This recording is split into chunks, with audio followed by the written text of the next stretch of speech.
Nashville, April 24th. It's the NRA's 122nd annual meeting, with addresses by NRA's Executive Vice President Wayne LaPierre and the NRA Institute for Legislative Action's Executive Director, James J. Baker. Wayne LaPierre, A Fight for Freedom. The next person we'll hear from is our Executive Director of the National Rifle Association, the person who's been responsible for our efforts, our achievements, and our successes over the last 2 years, Mr. Wayne LaPierre.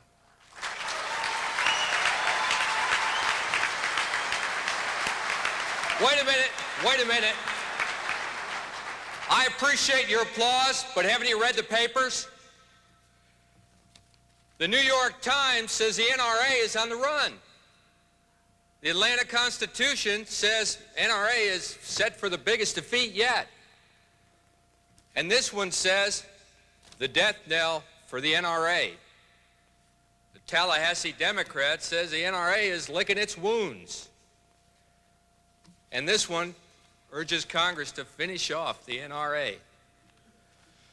Well, look at that all-time membership pie. I guess the media still can't read the handwriting on the wall.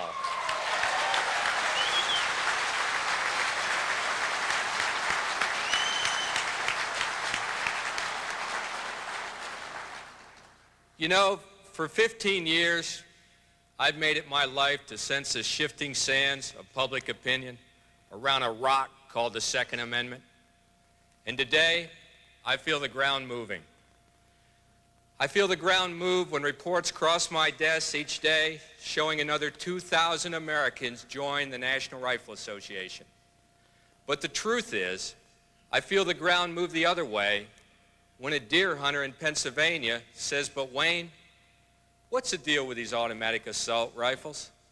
He doesn't know the truth. I feel the ground move when 10,000 American women attend our free personal protection seminars to decide if they want to own a firearm and how to do so safely and responsibly. But then I feel the ground move another way when one of those women walks out of a California seminar and says, "But Wayne, what's wrong with a waiting period?" She doesn't know the truth. I feel the ground move when one of our crime strike phone banks is jammed with volunteers who'll do almost anything to fix a disgrace called the American criminal justice system. But then I feel it move another way when a gun owner in South Carolina tugs my sleeve and says, "Wayne, the papers say we're the criminal's best friend." He doesn't know the truth. I feel the ground move when a public school systems adopt NRA's Ed of the Eagle gun safety program, now distributed to 4 million school kids with firearm accident rates the lowest ever. But then I feel that ground slip when I walk out of NRA headquarters in Washington, D.C. to see protesters with signs that say, "Stop the killing of our children." They don't know the truth. I feel the ground move when 38,000 hunters attend NRA's Great American Hunters Tour with 60 stops coast to coast. But then I feel the ground crack when one of those young hunters in Missouri says, "But Wayne, what's wrong with a one-gun-a-month law?" He doesn't know the truth. I feel solid ground beneath my feet when polls show a majority of Americans say the real cause of crime isn't guns, but a decline in moral values, drugs, and the collapse of our criminal justice system. And that 90% of Americans believe in the right to own a firearm. And that 90% of Americans believe more anti-gun laws will do nothing to stop criminal violence. But then I feel the ground soften in the same breath. Too many say they'll tolerate more anti-gun laws anyway. What they're really saying is they want something, anything, to succeed where their government has failed. They want back the sacred way of life that criminals have taken away. and they think they have to pay for it with their most basic American freedoms. Well, they don't have to, they shouldn't want to, but they don't know the truth.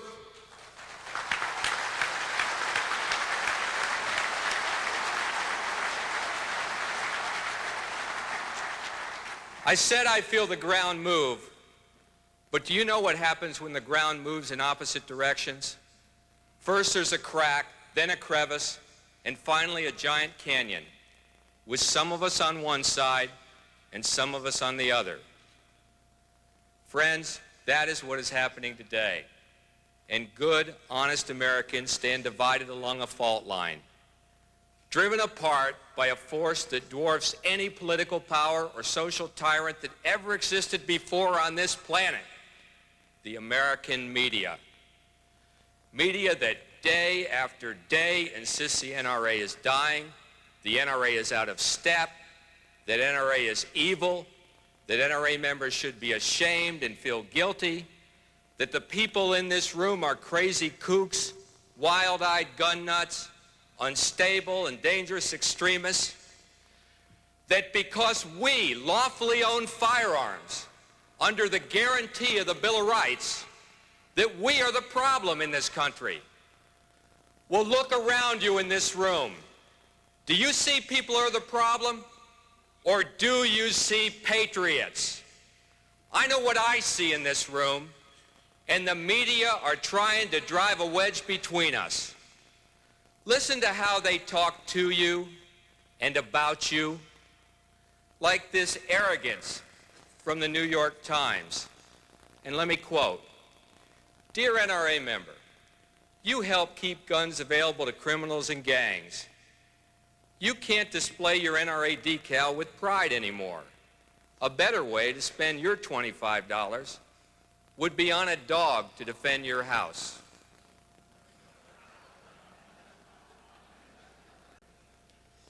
Then in Charles Schumer from New York City's editorial, quote, "Criminals, terrorists, fanatics, and unstable people should begin each day by giving thanks to the NRA."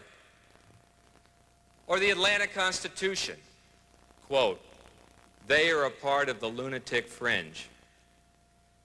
Or the Daily Press, quote again, "Hunters should think twice before they continue to support these extremists." Or how about the Staten Island paper? "Measure the madness of the NRA, the minds of the NRA zealots." And that's just the press. Television is even worse. And here's just one example of one newscast. On April 8th, the CBS Evening News reported the tragic story of a German tourist in Miami who rented a car and got lost. Two criminals in another car spotted her. She was rear-ended, dragged from her car, beaten to death, and run over as her children watched. At a press conference, her husband said, "I assume the American criminal justice system will properly deal with these criminals." Well, bad assumption, because they then reported that the two criminals were arrested. Both had long histories of violent crime, but neither had ever spent a day in prison. Then, the Miami city manager said that in the hundreds of crash and grabs he studied, the average record, the average of these criminals is 12 prior arrests. What's the solution?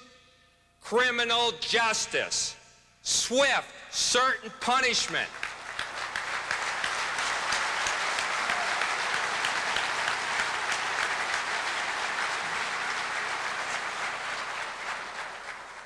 But later, we heard reporters' suggestion that what Miami really needed was better directional signage for tourists. And here's the kicker. Minutes later, in the same CBS newscast, they did a whole segment to convince gun owners that it's the NRA who's out of touch. Connie Chung wrapped it up by saying, "The NRA has gone cold, and members are breaking ranks, and the NRA is losing its grip. Well, just who's losing whose grip on reality here? Listen, here's reality. You want it? I'll tell it to you. 38 states and over 120 localities are under court order to release prisoners. In Los Angeles, there's one probation officer for every 1,000 ex-cons on probation, and half of them violate probation. In Texas, 1/2 of all aggravated rape cases never result in 1 day in prison. In New York City, the criminal courts have 230,000 cases a year, but can handle only 973 trials. The rest are all plea bargained away. In Washington, D.C., they pick up 40,000 criminals, but can handle 600 trials a year. And across America, the average murderer serves 1/3 of his sentence, and 80% of criminals up for parole must be granted parole to meet release quotas. And you know what? The juvenile justice system is just as bad. A system built on the theory that teens can't be held accountable for their actions because they don't know the difference between right and wrong. So now we have hardened juvenile criminals committing adult crime. They murder, they rape, they rob, and they snicker at the law because in Chicago, for example, they know they'll be arrested an average of 17 times before they'll see a minute in jail. Juvenile psychologists say the system of non-punishment not only rewards but encourages the very behavior we want to stop. So it's no wonder the single greatest threat to you and your Second Amendment freedom is the armed criminal and the gridlocked, bankrupt criminal justice system that sets him free. Because if they can't provide prison inmates with better living conditions than our soldiers in a boot camp or sailors aboard a ship, out they go back to your streets. That's what it's come to in this country. And that's the truth the media ignores. So let me show you a new NRA TV commercial about the truth and about how politicians react to it. And please watch. All right, people, the voters are screaming about violent crime. What are we going to tell them? How about the truth? We're not keeping violent criminals in prison. Sir, 35 states are under court order to release criminals. The average criminal set free will commit 187 more crimes a year. We're out of prison space. We gotta make more. Good people are getting hurt bad. With the likelihood of arrest and conviction, a murderer will spend 1.8 years in prison. Yeah, and a rapist a couple of months. I'm not in the prison building business. We're in the re-election business. Thank you. Listen, just a handful of repeat offenders commit most violent crimes. We could just stop letting them go. Look, stop giving me the facts and start giving me headlines. How about another gun control law? Yeah, we've already got 20,000 of them. It just don't work. So my gun control plan to restrict firearm sales to citizens will break the back of violent crime and rid our streets of violent criminals. Do we have any questions? Don't let politicians get away with murder. Join the NRA.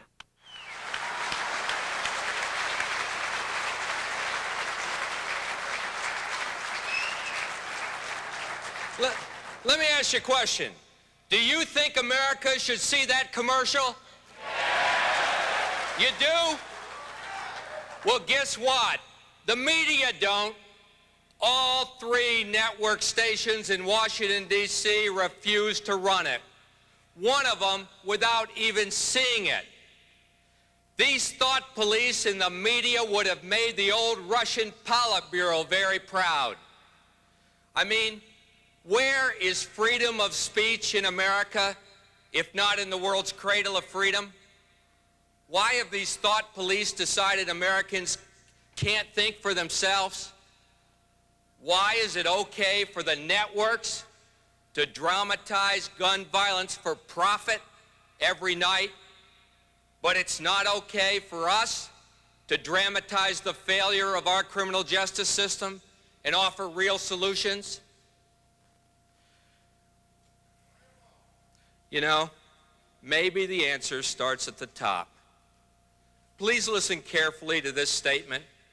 Quote, "We can't be so fixated on our desire to preserve the rights of ordinary Americans to legitimately own handguns and rifles that we are unable to think about reality." You know who said that? The President of the United States, who wants to cut federal prison building by $331 million. Now, maybe Bill Clinton is okay with you, and maybe he sounds okay to some people. Maybe this quote sounds okay to some people. But let me change a few words so you can hear what's really happening here. What if he had said, "We can't be so fixated on the right of ordinary Americans to freedom of religion or the right of ordinary Americans to free speech or the right of ordinary Americans to freedom of the press." Now, if he'd said that, the American media would be coming unglued about it right about now. But he didn't attack those rights. Only one right. We can't be so fixated on the rights of ordinary Americans to legitimately own handguns and rifles that we are unable to think about reality. Friends, Second Amendment liberties are not to be traded off in desperation over violent crime or political correctness or anything else.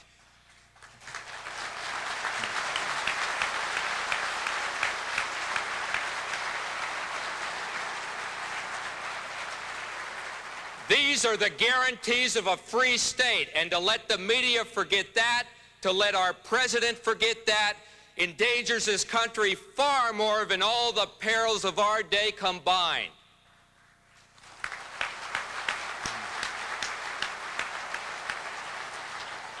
Remember NBC? The people that brought you NBC News President Michael Gartner, who campaigned for repeal of the Second Amendment? Remember NBC? The people that brought you pickup trucks rigged with explosives to rig the news? Well, I just got word yesterday that at this moment, NBC is producing a docudrama of the Branch Davidian tragedy and is trying to buy NRA decals and posters and signs, anything with NRA on it, evidently to plaster the walls of the Armory set inside the recreation of the Branch Davidian compound. Well, I've had it. If they try to rig history and libel the NRA, I'm going to throw the book at them. Wait. I have directed NRA's legal counsel to proceed with legal action against NBC if they so defame our great association.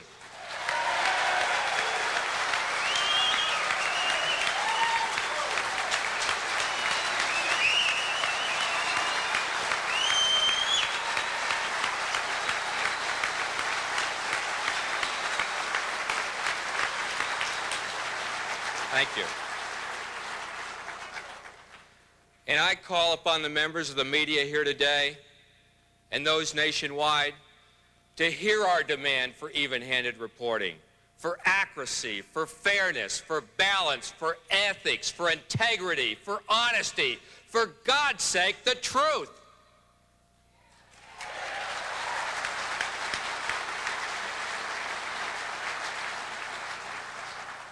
And I call upon law-abiding gun owners to join us, because it's our turn, it's our duty to make the ground move our way. We owe it to freedom to span the Great Canyon that divides us.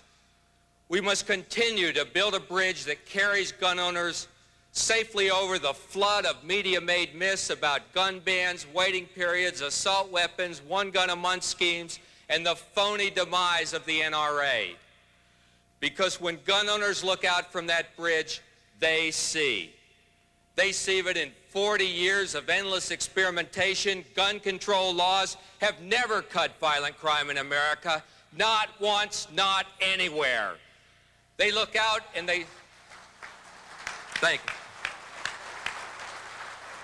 They look out and they see that despite all the plans and promises of the anti-gun crowd, despite the decades and scams and schemes in Washington, D.C., Boston, New York City, Maryland, California, New Jersey, and everywhere, what they proposed as an answer to something has been an answer to nothing. And instead of having the honesty to admit that they have perpetrated a great fraud and failure upon law-abiding Americans, these anti-gun fanatics just keep asking for more and more and more. That's why in the last 18 months, 600,000 law-abiding Americans like you have come across that bridge, realizing the canyon isn't really as deep or wide as it looked in the papers or on TV. In fact, they've realized it doesn't exist at all. You know, a couple of hundred years ago, a group of citizen patriots met at a bridge, Concord Bridge. They faced the mightiest army ever known and fired those shots heard around the world. And they gave birth to freedom. And believe me, the earth shook that day. You are no different from them, because every day somebody still has to go to that bridge and stand there to defend freedom. It may be in a polling booth, or by calling a legislator, or by writing a newspaper editor, or just by being here this morning. But every day, somewhere, a group of Americans has to do that. And if we stop, the freedoms these people fought for will be lost. Look at that banner behind me. We've got a lot of friends, but we've got a lot of sacred ground to defend. And that's why together we're there every day at that bridge. And we must always be there, out on point, in front, exposed to the greatest danger, ready to take the first blows. And yes, we will be vilified, ridiculed, blamed, and bloodied. But that's just the way it is. Because this isn't a contest or a game over trophies and cash prizes. This is a fight for the most precious ground on earth. This is a fight for freedom. Thank you.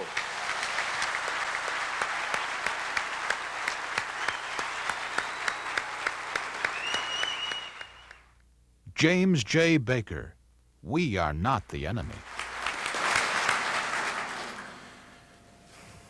Soon after reading his own obituary, Mark Twain said, "The reports of my demise have been highly exaggerated. The same can be said for the reports on the ill health of the National Rifle Association. Recent attacks by certain politicians and members of the media have inflicted wounds on the National Rifle Association. But rather than deliver a mortal blow, those attacks have only served to waken a sleeping giant.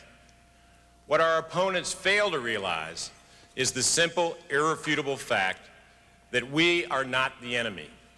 The enemy, ladies and gentlemen, are not the tax-paying, law-abiding, voting members of the National Rifle Association. The enemies are those who are doing the killing, the maiming, the robbing, and the looting.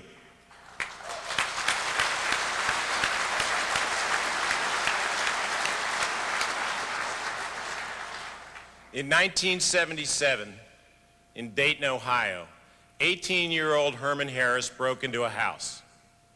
It was not his first offense. He was released in 4 months, and less than a year later, Herman Harris robbed a convenience store with a .44 Magnum revolver. He was paroled in less than 4 years. That same year, Herman Harris stabbed a man to death, and he was back on the street last year, after only serving 7 years in jail. It did not take long before he was arrested for yet another murder. Research shows us that about 70% of all violent crimes are committed by just 6% of the violent criminals. That means that a tiny core of predators, just like Herman Harris, commit about 1.3 million murders, rapes, robberies, and assaults every year. There were over 22,000 homicide victims in 1992. Just think of it. In many of our cities today, your chances of being murdered are greater than your chances of dying in a traffic accident. Now, don't kid yourself. Herman Harris Jr. is living the American dream, because that is precisely what the American dream has become, a nightmare of violence fueled by a legal system posturing in a justice system that gives more credence to the criminals than they give to the victim. And who's to blame for this sick state of affairs? Who's to blame for the murders, the mayhem, the veil of violence that shrouds our cities and our lives? The NRA, that's who. That's right. We're to blame if you believe New Jersey Governor Jim Florio and other gun control advocates who sponsor gun control laws and referendums that sprout on ballots like tulips every spring. And why are we to blame? Well, for one thing, they can find us. It's darn hard to find people like Herman Harris when you keep letting them out of jail.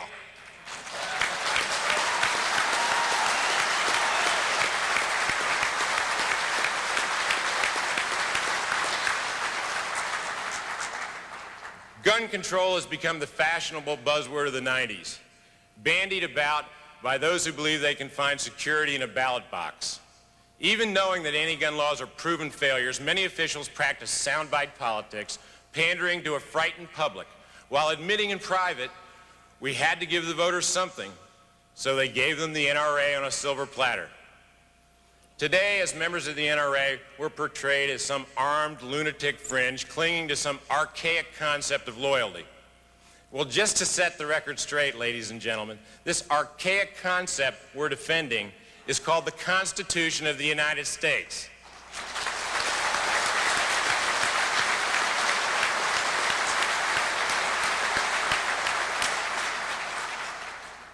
And further, we are not the enemy.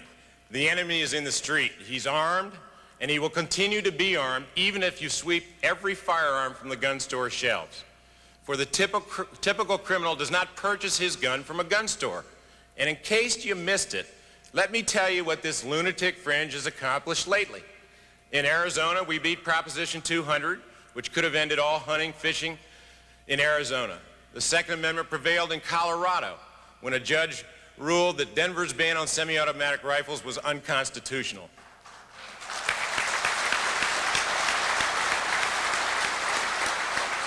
We defeated a total handgun ban in Madison, Wisconsin, waiting periods in Georgia, New Mexico, and Washington State, and semi-auto restrictions in Maryland and Washington State. We won a hunter protection law in New Mexico, preemption in Arkansas, to mention but a few victories you won't happen to hear about on this evening's evening news. Not a single anti-gun or anti-hunting bill made it through the last Congress. And thanks to the unflagging efforts of members like yourself, we elected more A-rated leaders to the United States Congress than ever before.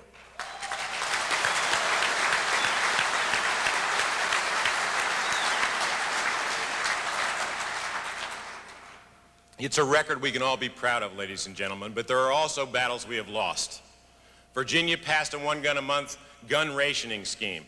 In New Jersey, desperate to regain political clout after his huge tax hikes, the governor vetoed a repeal on the ban against semi-automatic rifles, pistols, shotguns, and believe it or not, some BB guns.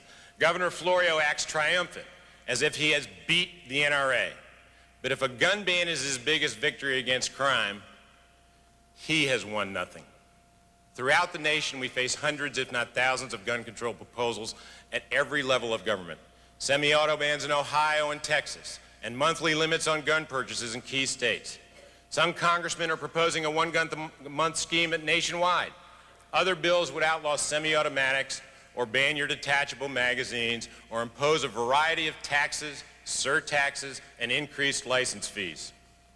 We have won nothing if we have not yet recognized the root causes of the problem we all face as Americans. As the media scramble for an ever-shrinking audience, encouraging controversy, exploiting violence, all in the name of public interest, but is it in the public interest to blame legitimate gun owners for violent crime? Is it in the public interest to ignore the fact that right now 2/3 of the U.S. population lives under a waiting period before a gun can be purchased? And waiting periods have done nothing to deter or lower crime. Increasingly arrogant news organizations may ignore facts and rig the gun control issue, just as NBC rigged a gas tank to fake an exploding pickup truck.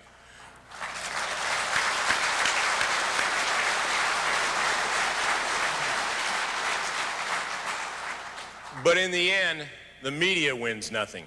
And if gun control lobbyists prevail, they too win nothing, for guns are not the issue.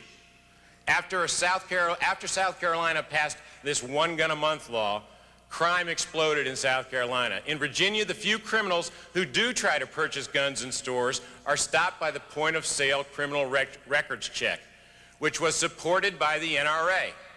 The issue is criminal violence, but that's too hard to deal with. The solutions are complex and require time and commitment. It's easier for politicians to target the NRA. But we are not the enemy. For decades, television and studio executives have steadfastly argued that violence on television has little impact on society.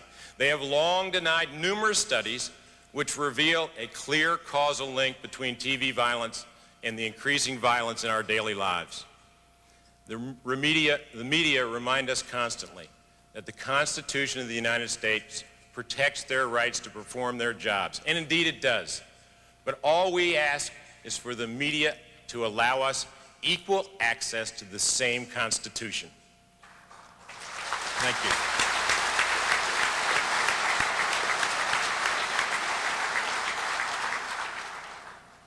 Still, each political season brings its new assaults, until the legions of loyalists march to their respective ramparts in lockstep.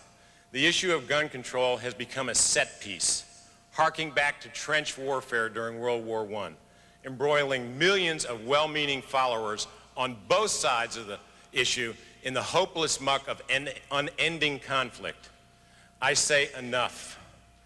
Gun control legislation only conceals the real issues before us and compels proponents of each side to squander energy and resources in a political exercise nobody can win, because even in victory, we win nothing. Fear has become the trademark of our society and an acceptable side effect of having achieved the highest standard of living in the history of the world. But it is in this fear which should be, it is this fear which should be unacceptable, and we should attack it at its root causes. Unchecked violence and criminal behavior if we are to have any hope of eliminating these fears. President Clinton feels the NRA is out of step with the way he wants to handle criminal violence. He wishes the NRA would go back to what we were doing when he was a boy. Of course, when President Clinton was a boy, our violent crime rate was 1/5 of what it is now. Convicted murderers served more than 1/3 of their sentences, and it was criminals who were punished, not honest citizens exercising their rights.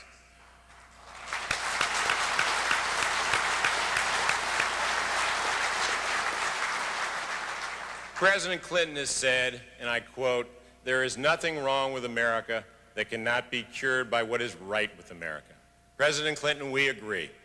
And we challenge the president and the gun control lobby to redefine the real issue in this debate and strike at the core of violent crime with all its root causes. Accordingly, we issue today a challenge that we join in taking back our streets, taking back our country from the sweeping depredations of violence. The Bradys and their lobbyists at Handgun Control make a lot of speeches talking about their concern over violent crime. I put forth a question to them today. Will you put your efforts and your media attention behind real crime control measures? Or will you continue to lobby exclusively for the destruction of the Second Amendment? I think I know the answer, and I think you do too. And we won't waste our time waiting around for the gun control crowd while the Bradys continue to call for breaking the back of the Second Amendment. The NRA will move ahead to break the back of violent crime in America.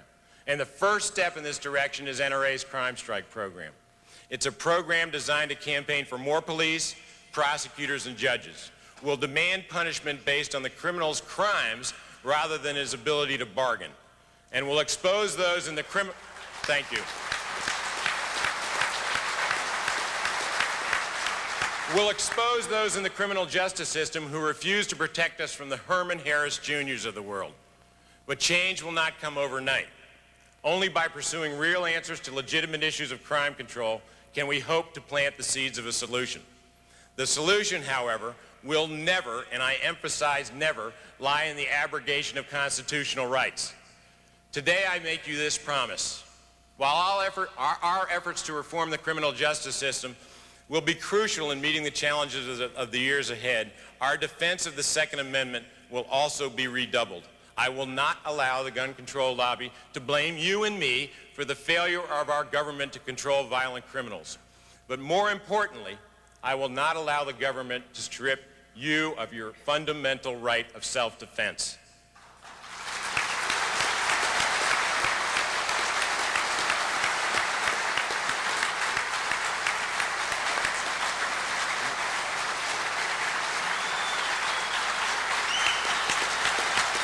Thank you.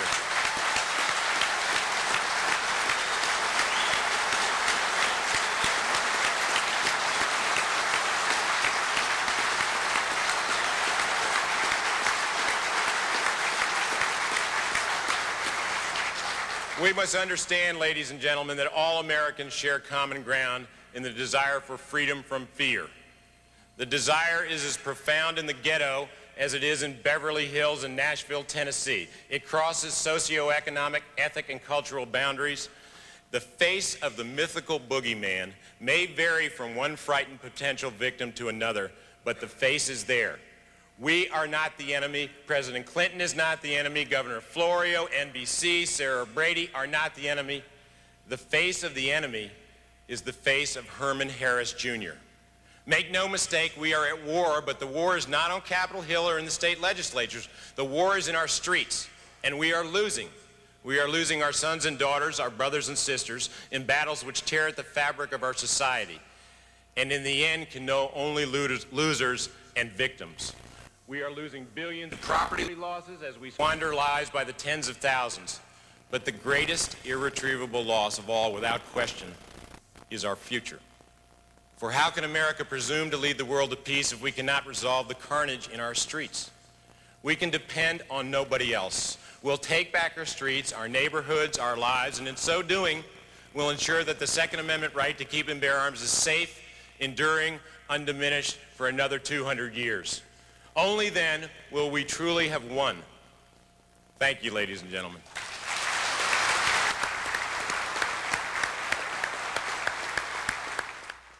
Now a bonus program, the new NRA. I'm Wayne LaPierre, Executive Vice President of the National Rifle Association. I want you to know what we're doing and where we're going, the kind of future the NRA offers you. The NRA is on the threshold of an exciting new era, an era of growing membership, of growing political strength to protect your rights, of growing services to train and educate and inform gun owners. We've just completed the most comprehensive research ever undertaken by NRA to listen to you, to really understand what you think, our members, gun owners, hunters, and the general public. Armed with these facts, NRA leadership is taking action. We're getting rid of what you don't want, and we're expanding what you do want. In short, we're giving NRA an overhaul that's long overdue, based on a vision not just for the 21st century, but for you today, here and now, so that wherever you live, whatever gun you own, for whatever reason, you can see, feel, and touch your NRA. That's why we've launched the most massive membership effort in NRA history, to reach America's 70 million gun owners like you. Our research shows that over half of all prospective members think they will always have the right to keep and bear arms. They don't realize the threats to their rights. So every single day, we're warning gun owners about the threats to their freedoms. Threats only the NRA can defeat if gun owners join us. So in their mail, their magazines, their TVs, their VCRs, their radios, at their shooting clubs and gun stores, everywhere gun owners turn, the NRA is there, telling millions of gun owners the truth they won't hear anywhere else. We're telling them about pointless legislation and regulation that threatens their rights. We're telling them about radical anti-hunting groups that promote organized harassment of hunters and the closing of public lands to hunting. We're telling them about America's revolving door criminal justice system and career criminals that threaten their rights. And our TV spots are just as hard-hitting. Take a look. When good American gun owners do nothing and your gun rights are gone forever, historians will wonder, where was the NRA? And your children will ask, where were you? Where were you? Where were you? So come on, do your part. That's a pretty tough message. But let me tell you, so are the threats to gun owners. I'm Jim Baker, head of the NRA's Institute for Legislative Action, and we exist to fight efforts by those who would abolish the absolute and traditional right of law-abiding Americans to own firearms. In my 12 years here, I've never seen anti-gun groups more blind to reality, so dangerously wrong. Under the guise of fighting crime, they're filling their war chests and lining up their politicians. Their attacks range from outright bans on firearms to permitting organized harassment of hunters, to closing public lands to all hunting. At the same time, these forces stand in the way of tough criminal justice. So the NRA is gearing up for the fight. We've handpicked the best brains in the business, a competent, hard-working staff of both experienced veterans and new blood, all committed to the cause. We know all gun owners count on the NRA for political representation, but to win, we count on the support of all gun owners. We must tell every gun owner what the NRA offers them if they join, and what they have to lose if they don't. And that's the point. When gun owners know the truth about the threat and the truth about the NRA, they join. And when they do join, they get the best package of member benefits in NRA history. From magazines to insurance to no-fee credit cards, NRA members get more for their money than ever. Plus a customer service division committed to responsive service to our members. But that's not all. We're taking NRA's vast resources of information and safety and skill development directly to gun owners across America. For example, last year we tested the idea of a whitetail hunting super clinic, a 2-day event where gun owners get the best hunting education in the world. Hunters really foot the bill for wildlife management in America, and the NRA is the #1 hunters organization. The whitetail super clinics sold out, so now we're taking the concept nationwide with 4 more super clinics, plus a 15-stop tour of smaller whitetail clinics. And as more American women turn to firearms for self-defense, the NRA will be there. We're planning 11 gun safety and personal protection seminars coast to coast, with more to come each year. The point is, we're bringing NRA to you. Sporting clays is a good example, sure to become an all-time favorite form of recreational shooting. So we have a new sporting clays development department, and we're introducing the sport nationwide with a TV special, the General Norman Schwarzkopf Invitational Sporting Clays Tournament, sponsored by the NRA. Another TV special that highlights responsible gun ownership is the Charlton Heston Celebrity Shoot. This is an exciting, high-profile endorsement of the shooting sports as a popular, safe, and wholesome activity. And here's another new member of our staff, Eddie Eagle, NRA's mascot who teaches children about gun safety. NRA has distributed almost 3 million Eddie Eagle safety books to school kids and their parents.